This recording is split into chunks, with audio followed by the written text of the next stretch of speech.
So this is how to do a decline crunch or any kind of crunch you are going to perform. This video is going to help you. So I'm going to show a clip of Nabankur how he is doing it. You have to note that he is not doing anything wrong here. He is doing the movement just fine. I am just giving some additional pointers, but with which you are going to able to perform the movement a little bit better fashion. Like you will be able to target your abs more, or it will be more of an ab exercise, less of an hip flexor exercise, or you will be able to isolate the abs more. So let's begin.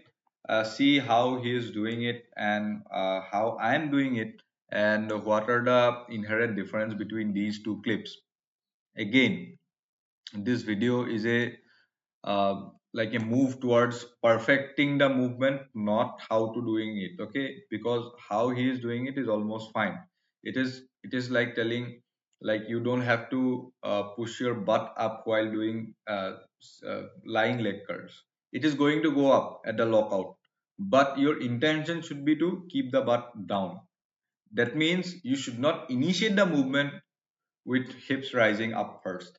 Yeah, while locking out, like let's see example of an Bayesian curl. I keep on telling you that the elbow should not come forward, but at the time of the lockout, elbow can come a little forward because it helps to get you a better contraction.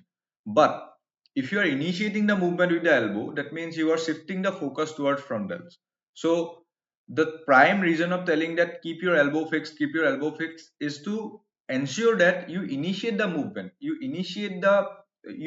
utilize the proper function of the bicep, that is to close the elbows. But at that but at the end moment, little bit of elbow can come forward just to give you a better contraction, but the intention should be to keep the elbows back and fixed. Okay, so let's begin.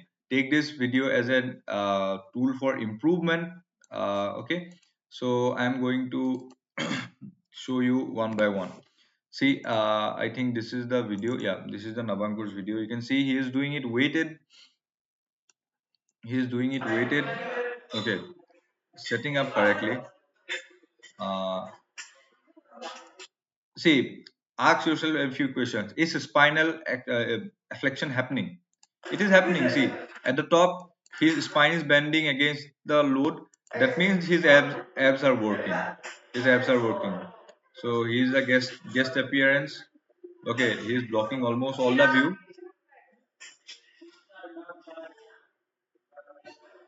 Okay, he comes here again.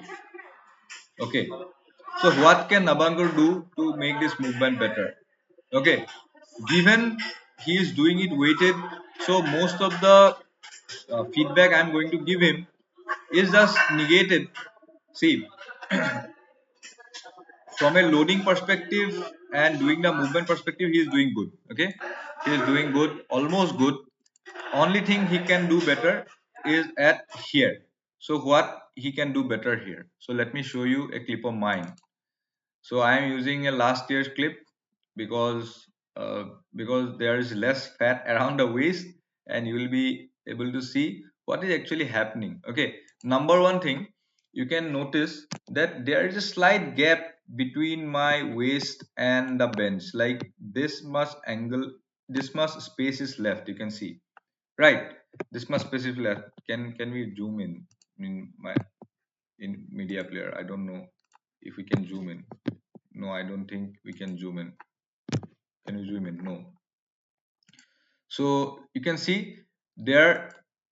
See a few things. See, there is some space here. There is some space here, empty space here. And look at my hip angle. The hip angle is this, right? The hip angle is this.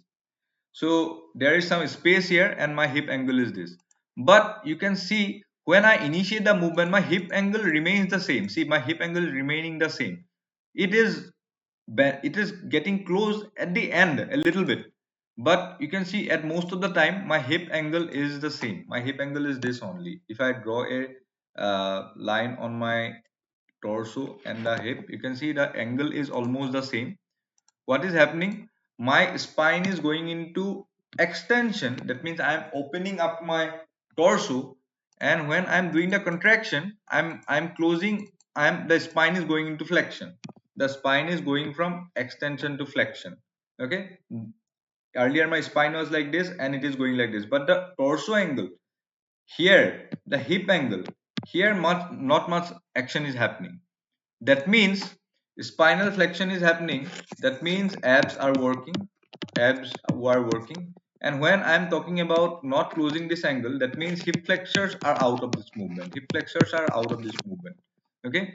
So most of the time, what people do, they just they just they just close the hip angle without changing the torso. They just come here randomly and call it a day. Now you are doing a hip flexor movement.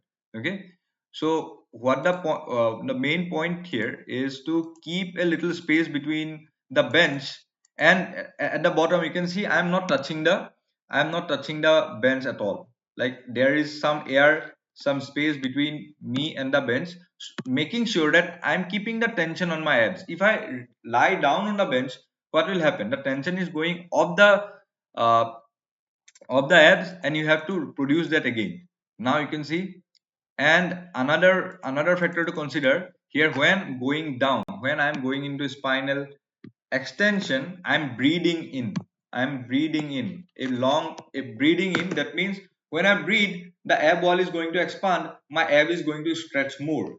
And when I am doing the positive part of the movement, like this part of the movement, what I'm doing, I'm exhaling so that I can contract better. Okay, so 3 pointers here.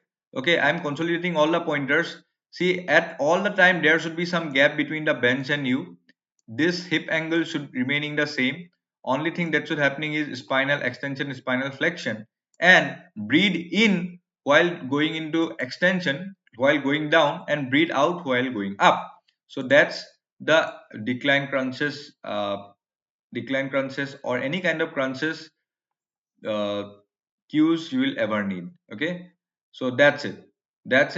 You have to understand these of pointers. So I'm going to make such long videos again. This video is primary for Team Assam Barbell, but I'm going to make this video public on YouTube, but I'm not going to give it on Instagram. So do it like this. But I'm not telling that Nabankur is wrong or something, because he is doing it weighted and he is doing it almost 95% correctly. Only thing he was not doing was not going into more stretch, but that is being compensated by the weight he is moving. So he was doing almost fine. Okay, so this is the video.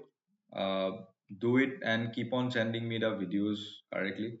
If you find that cable crunches are not for you, like you are not feeling well on the cable crunches, you can try decline crunches as well. Okay, so good morning again and signing out.